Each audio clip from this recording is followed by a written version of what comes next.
कुठल्या मित्राची आठवण काढताय का तुम्ही? कधीतरी मला तुमची मैत्रीण समजून काहीतरी सांगत जा, मन मोकळं होईल. चला, जेवण तयार आहे, देते तुम्हाला. लक्ष्मी, मी विचार करत होतो की आता मला लई चांगलं वाटतंय. का नाही उद्यापासून मी तुझ्या संग काम हुडकायला येऊ? नाही, तुम्ही असा विचार बी करू नका. अगं पण का नाही विचार करायचा? एवढ्या दिवसापासून काम हुडकतेस, काम मिळालं का? नाही नव? मिळून जाईल. जसं रमा शोधून शोधून कधी थकत नाही, तसं मी बी नाही थकणार. तुम्ही फक्त आराम करा. पण लक्ष्मी, असं किती दिवस चालणार? तोपर्यंत चालेल जोपर्यंत तुमची तब्येत पूर्णपणे बरी होत नाही. लक्ष्मी आणि आनंद, तुम्हा दोघांनी काही अडचण नसल तर माझ्या दुकानात काम करा. जो पैसा मी कमवते त्यातला एक भाग तुम्हा लोकांनी देते. काकी, तुम्हाला आमच्यासाठी तरास करून घ्यायची गरज नाही. अगं, काकी बी म्हणतेस आणि तरासाचा बी बोलतेस. ह्यात काही तरासाचा विषय नाही. शिवाय हा विचार कर की जोखू तर रोज सकाळी त्या दारूच्या दुकानात कामाला जातोय. मग माझ्यावर त्या दुकानाची बी जबाबदारी आहे, घराची बी जबाबदारी आहे. मला कोणीतरी मदत करणारा पाहिजे. आणि जर मदत करणारा आपल्या चाळीतलंच असेल तर त्यापेक्षा जास्त चांगली गोष्ट अजून काय असेल?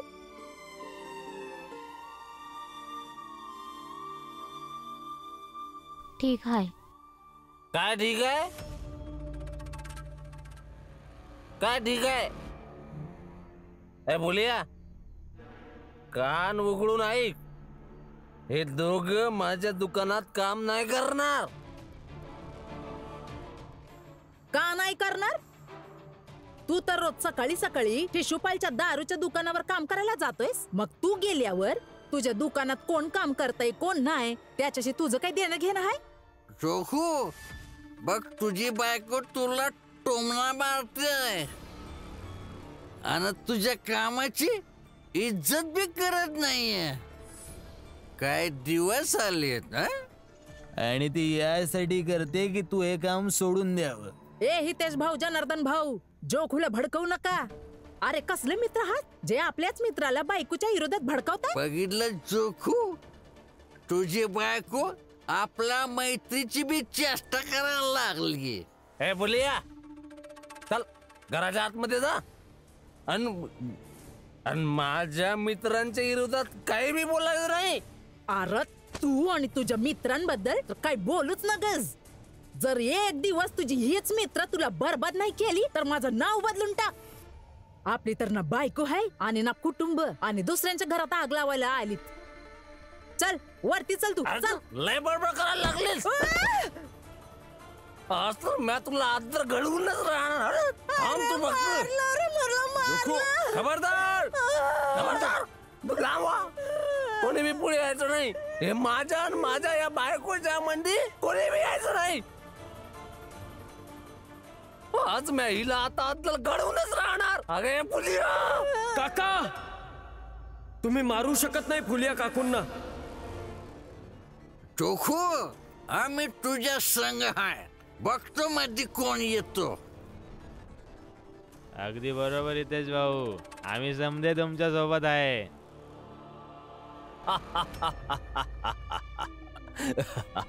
अच्छा, ऐक ऐक, जेवढं ते पिऊ शकत होते सर्वांना पोट भरून पाजलंस ना? हो बाबा, एवढी दारू पाजली आहे, एवढी दारू पाजली आहे की एक थेंब सुद्धा जागा उरली नाहीये त्यांच्या पोटात.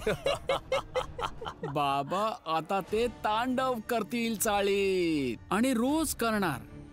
हे शिक्षण, विकास या सर्वांचे वातावरण बनवायचे होते ना भीमरावला. आता बघा, विनाशाची कथा रोज लिहिली जाणार तिथे. सुंदर, अति सुंदर. आज समधी एकत्र आहेत ना? हेच समजा शिकवायचं आहे तुम्हाला? अरे मीच कंटाळले या रोजच्या तमाशानं. रोज मारण्यापेक्षा चांगलं आहे की आज मला मारून संपवून टाक समधी गोष्ट. हे बराबर बोललीस तू. आज तर हे समजा संपू द्यायला टाकतो मी आता. आज जर मी तुझा जीव नाही घेतला तर मला झोप नाही येणार. थांबतो आता.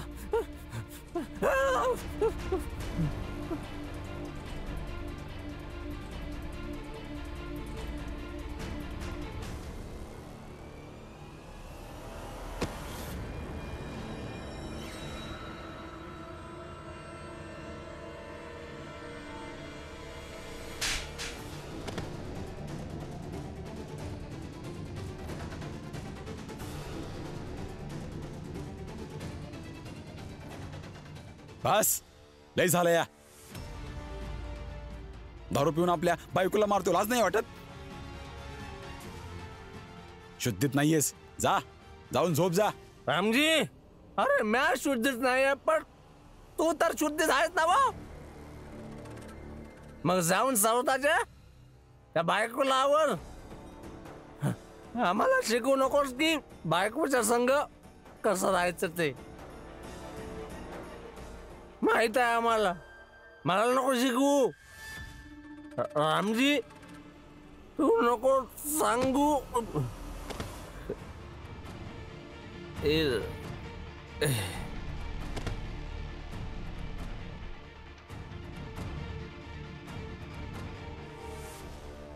चोखू चोखू चोखू, अरे उठ, नाहीतर लोक हसतील आणि म्हणतील की बायकोच्या पुढे हारला आणि झोपला. उठ.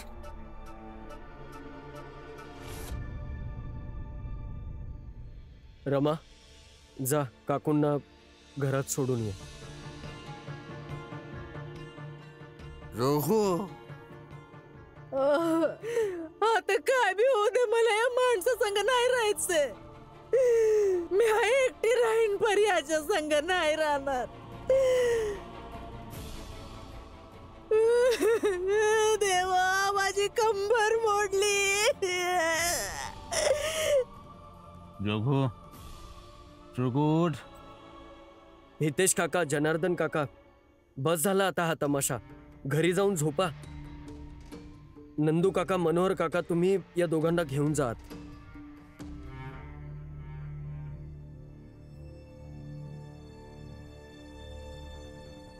नंदू काका, नंदू काका कुठे राहिले?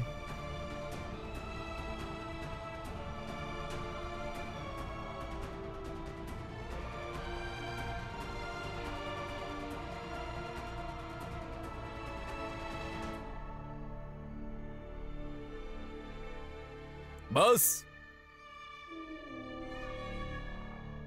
रात्र झाली आहे, चला स्वयंपाक करा. हो बाबा.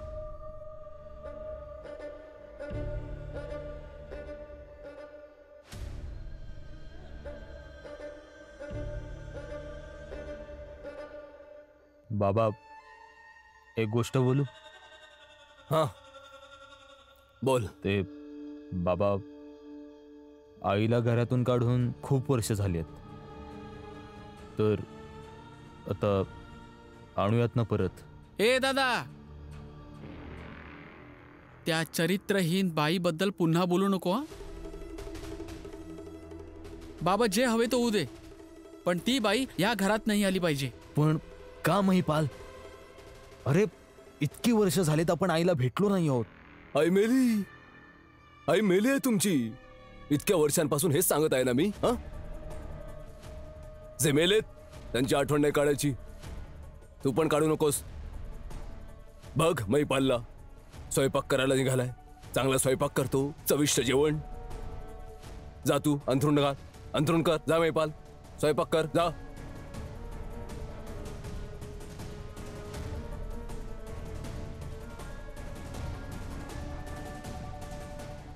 अरे त्या बाईशिवाय तर मी जास्त खुश आहे.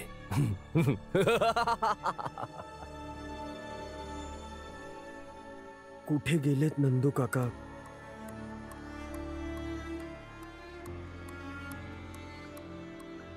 नंदू काका,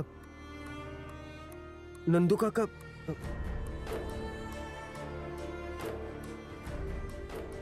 काय झालं?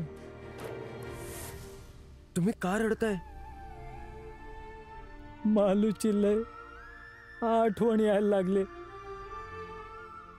एवढ्या वर्षात माझ्या या काम धंद्याच्या नादात आणि माझ्या आयुष्याच्या संघर्षात एवढा हरवलो होतो की त्याला विसरूनच गेलो होतो. पण आज अचानक त्याची लय आठवण यायला लागली. भीम, मालूला भेटायला लय मन करतंय. किती कावायचो मी त्याला. कवा कवा मालूवर मी हात बी उगा राहायचो. मी जे बी करत होतो त्याच्या भल्यासाठीच करत होतो. माझी इच्छा नव्हती की त्याने मजुरी करावी. मला फक्त एवढंच पाहिजे होतं की त्याने शिक्षण घ्यावं, अभ्यास करावा, तुझ्यासारखं व्हावं, तुझ्या मार्गावर चालावं. कारण आमच्यासारख्या मजुरांची अवस्था तुझ्या परी चांगला अजून कोण समजू शकतंय. पण परिस्थितीनं कधी साथच दिली नाही. आणि त्यो माहित नाही कुठं निघून गेला. खरं तर तो मेघनाथ लोकांना गायब करून स्वतःचे काम करतो. असे होऊ शकते की गोपीला देखील जगाच्या समोर मेलेले घोषित करून त्याच्याकडून तो काम करून घेत असेल. याचा अर्थ माझा मित्र मालू सुद्धा त्यांच्याकडे असेल. काका, एक गोष्ट सांगू? माफ करा, पण मालू पळून जाण्यात तुमचा सुद्धा खूप मोठा वाटा होता. तुम्ही पण मालूला कधी समजून घेतलं नाही. म्हणून सर्व दोष आपण फक्त परिस्थितीला नाही देऊ शकत. मी मानतो की तो दुसऱ्यासारखा समजदार नव्हता, पण चांगला होता, खरा होता मालू. आणि कदाचित हे तुम्हालाही माहिती आहे म्हणून तुम्हाला इतकं वाईट वाटतंय. जाऊ द्या, जे झालंय ते झालं. आता तुम्ही शांत व्हा आणि घरी परत चला, ह्या उमेदीने की लवकरच परिस्थिती बदलेल आणि मालू परत तुमच्या घरी आपल्या जवळ येईल.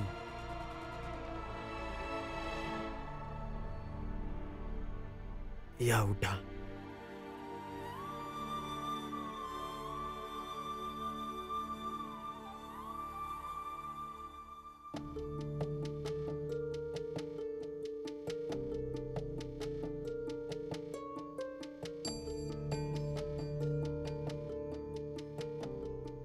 रमा, काय झालं?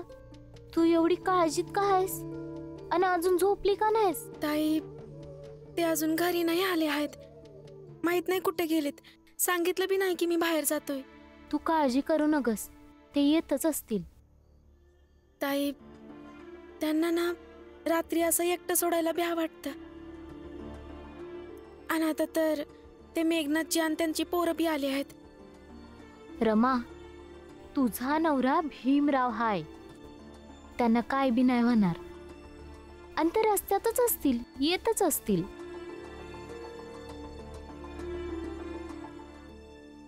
बघ, ते आले. रमा, वहिनी, तुम्ही दोघी अशा इथे का उभ्या आहात? तुम्ही कुठं गेला होता? आणि तुम्ही सांगितलं बी नाही की मी बाहेर चाललोय. अगं, मी बस इथेच होतो. काका दिसत नव्हते तर त्यांना शोधायला गेलो. काका इथेच बाहेर बसले होते. नंदू काका, आता घरी जाऊन झोपूया. आणि तुम्ही ते समजलात ना? हो भीम, समजलो. चल रमा.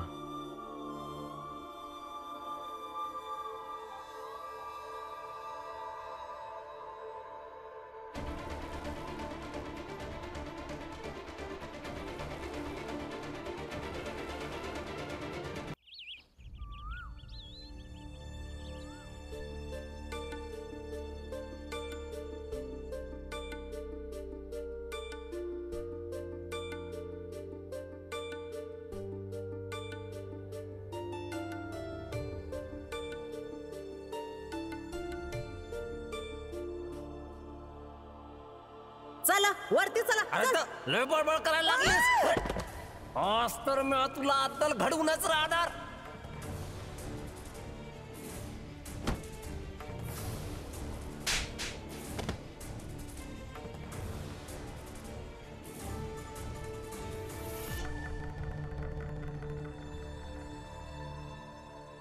फुलिया, ए फुलिया,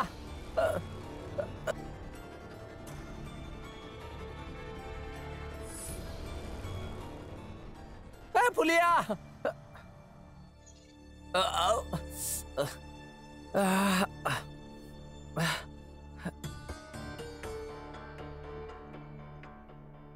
हे घ्या चहा प्या.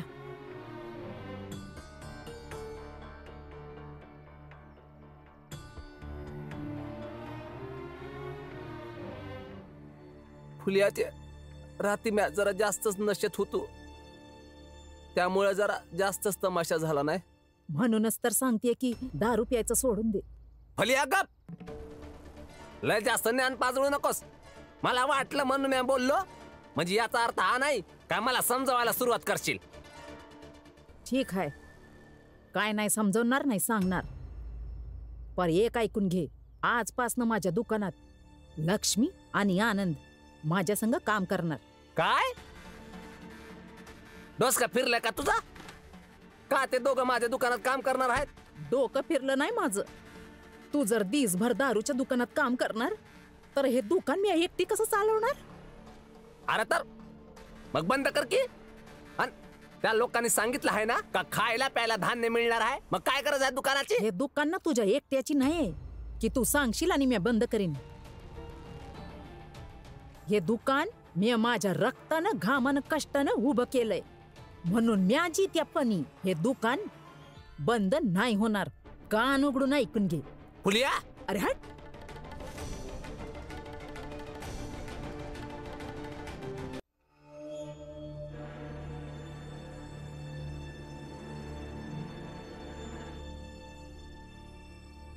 अरे चला पटापटा, इथे उभं काय कामावर चला. वय मालक येतो आत्ताच. आणि जिजाबाई? जी, तुमच्या कामात काय बी कमी पडत नाहीये. हा ठाऊक आहे.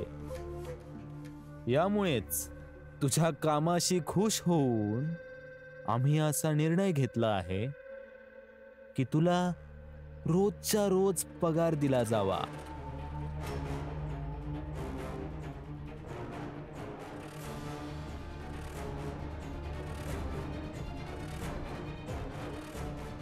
हे घे तुझ्या 2 दिवसाचे पैसे.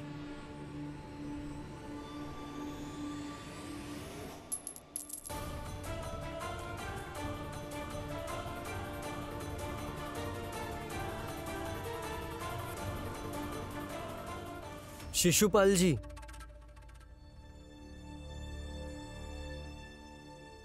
अशी कोणाची कष्टाची कमाई फेकून नका देत जाऊ. अरे तू बिनतळाचा तांब्या आहेस का?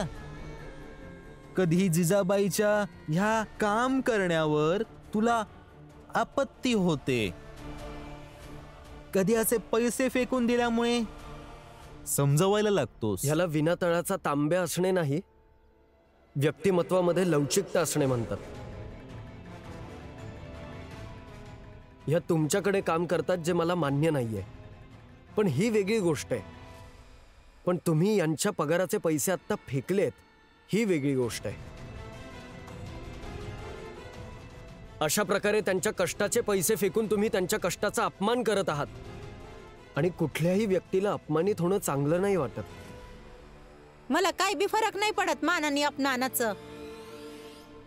मी पैसे कमवते, माझ्यासाठी तेच गरजेचं आहे. हो, मग घ्या, उचला ते पैसे.